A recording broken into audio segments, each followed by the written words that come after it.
todos. Eu acho que os agradecimentos foram precipitados, porque eu sou um falador nato e tenho que me controlar, definitivamente, com as suas notas. Bom, e antes de mais eu quero agradecer ao Ciclo Tertúlia, dar os parabéns aos membros pela convicção e pela garra e pela consistência e pela persistência, acima de tudo. Ser um evento e um espaço democrático e da cidadania. E pelo menos tenho a segurança que as minhas declarações serão usadas nos termos do acordado, cá, para a reflexão e para a sociedade civil. A pergunta do nosso Ministro da Cultura, o que é Cabo Verde, abre horizontes para muitas respostas e para muitos questionamentos. E o facto do nosso ex-ministro, Manuel Veiga, ter trazido o crioulo é, de certa forma, o rastilho da bomba de todas as discussões culturais em Cabo Verde, porque o crioulo acaba sempre por ser a nossa grande paixão. Em qualquer discussão sobre a cultura, sempre que vem o tema crioulo, irremediavelmente todos os temas e todos os debates e todas as discussões e todos os questionamentos voltam-se imediatamente, o que é de certa forma uma concorrência desleal com aquilo que também eu queria aqui falar. Mas eu, ao ver o nosso tema, nossa história, nosso futuro, pensando a história como algo cristalizado, mas que pouco a pouco vamos descobrindo, à medida que vamos descobrindo, vai-se revelando, à medida que vamos descobrindo e investigando, também nos vamos descobrindo, escolhi, de certa forma, falar do futuro. Do futuro e do mercado, porque eu creio que é fundamental falar da sustentabilidade, não no sentido económico ou político do termo, mas o que pode garantir que a nossa cultura seja, de facto, algo que tenha corpo, tenha contexto e tenha lugar num mundo mais globalizado. Mercado, muito pomposamente, quando me fizeram o convite, pensei num tema do género mercado, o lugar de Cabo Verde no mundo ou da construção de um espaço simbólico onde podemos encaixar a metáfora que é o nome e o conteúdo de um país chamado Cabo Verde. Imediatamente a ideia haveria políticas culturais, o conceito básico. Nunca nenhum país se conseguiu internacionalizar, encaixar, sem haver políticas claras, sem haver uma estratégia clara. Aí, cultura como política e como estratégia. Mas muito mais que dar sinais, dar pistas, eu acho que a minha intervenção vai ser questionamentos.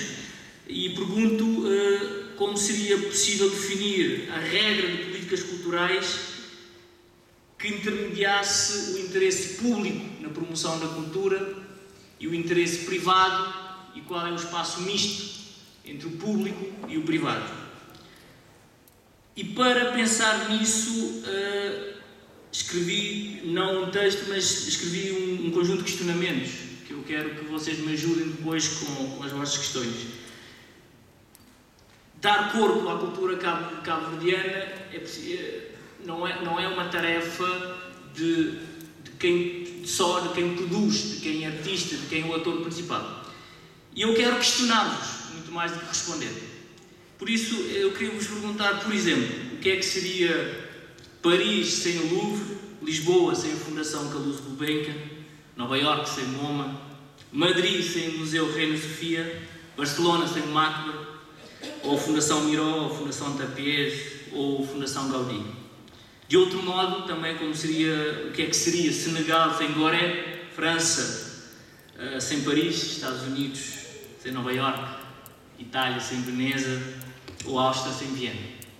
Isto para questionar qual é o nosso core business na cultura cabo-verdiana. O que é que nós vendemos? Quais são os contornos do nosso produto cultural? Ao pensar na cultura e num magríssimo orçamento de Estado que o país como Cabo Verde consegue de facto disponibilizar para a cultura, como podemos construir um produto cultural que seja vendável, enquadrável, comercializável, que dê sustentabilidade à prática artística, mas a uma programação cultural internacional que tenha de facto peso num contexto onde não concorremos com apenas Senegal ou a Costa da África ou os países lusófonos.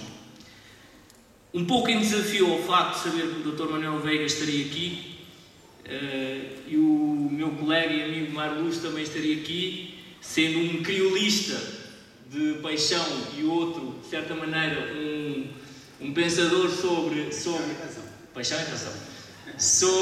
O Mário Luz tem feito uma vasta reflexão sobre a mestiçagem.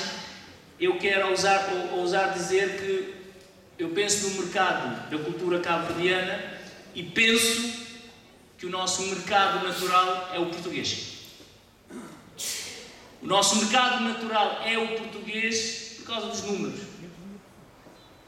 Escrever, eu digo em desafio, e quero deixar aqui bem claro, isto são questionamentos. É o português porquê? Prevê-se que em 2050 o espaço lusófono tenha 400 milhões de falantes. Neste momento, em 2050 também prevê-se que o espaço da CPL dos países africanos de língua portuguesa tenha 83 milhões de pessoas. Neste momento, dos 273 milhões de falantes portugueses, 210 milhões vivem fora de Portugal. Isto para se perceber que nós não falamos da lusofonia portuguesa. Creio que o nosso desafio é criarmos uma lusofonia cabo-verdiana. E a lusofonia cabo-verdiana inclui o crioulo. Eu creio que o nosso grande desafio no processo de globalização é termos Portugal, é termos Angola, é termos Brasil, é termos Guiné-Bissau, é termos Timor-Leste, é termos Santo Tomé e Príncipe e termos o potencial de crescimento do mercado. Quando falo que a nossa lusofonia, temos que criar a nossa lusofonia e ponho em contraponto Portugal com uma ideia do colono, do país que, de certa maneira, juntos criamos, como diz o Ministério da Cultura, porque também é outra tese que deveríamos envolver. Portugal é uma antítese de Cabo Verde, tal como a África não é. Geograficamente africanos, mas acho que Cabo Verde é uma construção conjunta de vários povos. Voltando ao início, penso que o nosso maior, ainda questionando, de outro modo, o que seria Cabo Verde sem um património imaterial que é a escravatura, a mestiçagem, sem o lugar palco da história que é a Cidade Velha, o que seria Cabo Verde sem os nativistas, sem Eugênio Tavares, sem a Claridade, sem Baltasar Lopes, sem Ovídio Martins, sem Mário Fonseca, sem Arménio Vieira, sem João Varo. Ao fazer estas perguntas, questiono onde é que estão essas personagens e se fazem parte do nosso mercado potencial de exportação.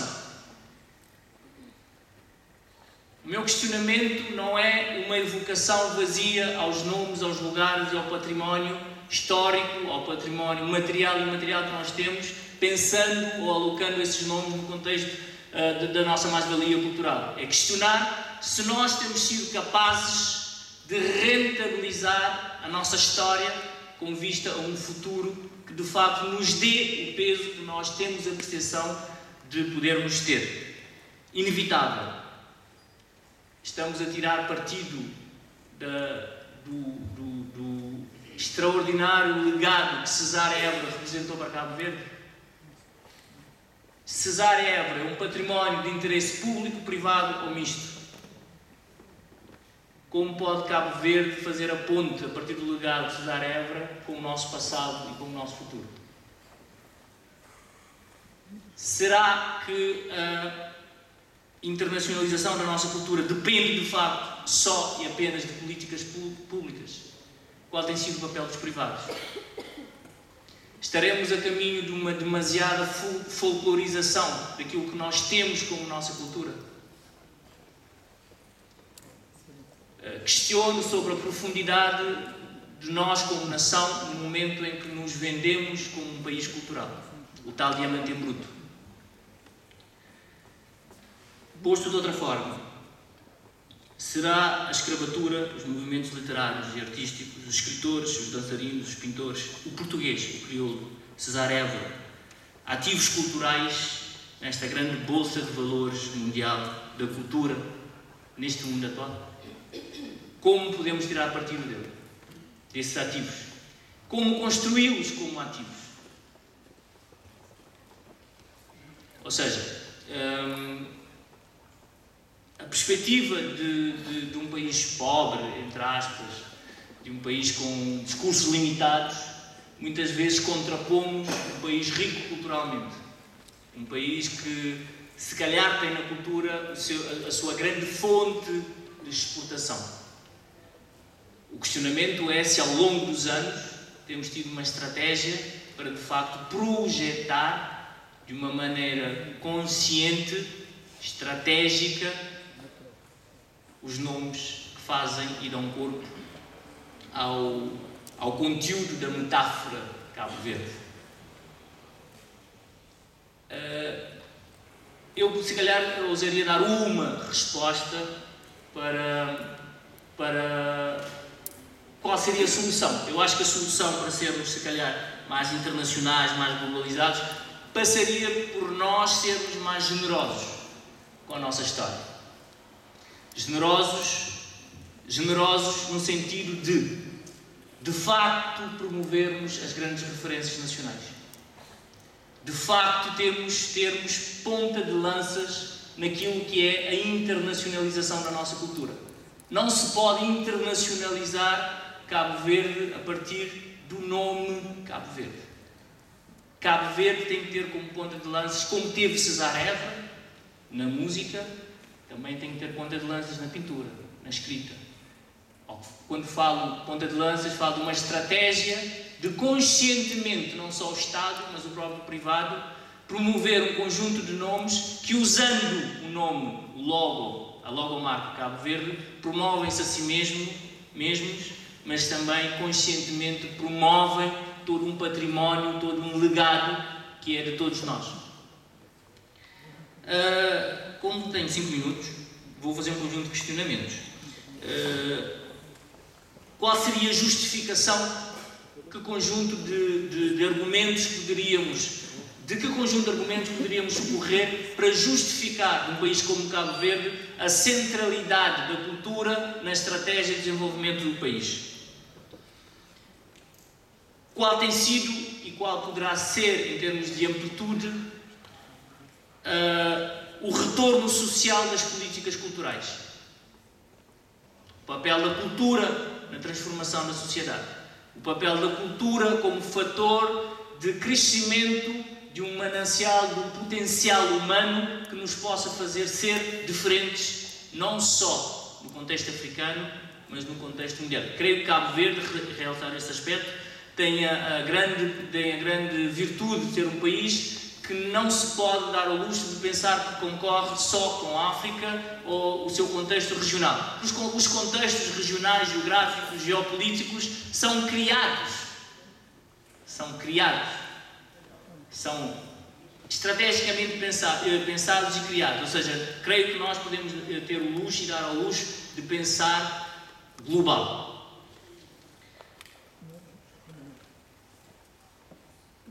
A minha, se calhar, última questão seria,